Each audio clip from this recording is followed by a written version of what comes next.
आता बातमी येते डोंबिवलीमधनं। एका मतदाराच्या नावे 2 निवडणूक ओळखपत्र आहेत।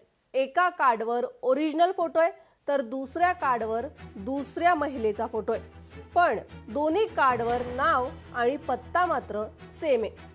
सेवानिवृत्त पोलीस अधिकारी अशोक मंगेश कुलकर्णी यांची पत्नी अर्चना अशोक कुलकर्णी यांच्या नावे 2 निवडणूक ओळखपत्र 7 ते 8 महिन्यापूर्वी आलं होतं। आता शिवसेना, उद्धव बाळासाहेब ठाकरे आणि महाराष्ट्र नवनिर्माण सेनेनं मतदार यादीतील घोळ्याबाबत मुंबईमध्ये आंदोलन केलं होतं। ते पाहिल्यानंतर सेवानिवृत्त पोलीस अधिकारी कुलकर्णी यांनी डोंबिवलीतील शिवसेना, उद्धव बाळासाहेब ठाकरे यांच्या शाखेत गेले आणि हा संपूर्ण प्रकार सांगितला। याबाबत ठाकरेंच्या शिवसेनेनं आवाज उठवलाय। याबाबत डोंबिवली उपशहर प्रमुख प्रमोद कांबळे यांची कुटुंबियांनी भेट घेतली आणि निवडणूक आयोगाच्या कारभाराबद्दल जिवंत उदाहरण समोर आणून दाखवलंय। निवडणूक आयोगानं याकडे गांभीर्यानं लक्ष द्यावं अशी मागणी ठाकरेंची शिवसेना डोंबिवलीचे उपशहर प्रमुख प्रमोद कांबळे यांनी पत्रकारांशी बोलताना सांगितलंय।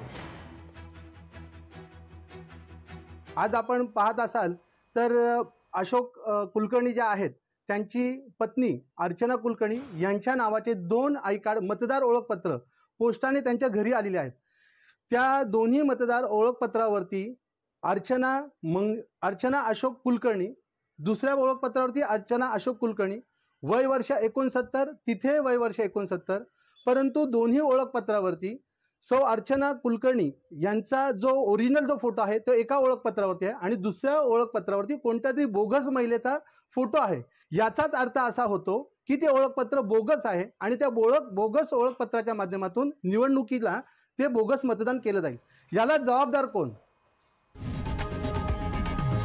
लोकशाही मराठी ऐका, पहा, जागरूक रहा।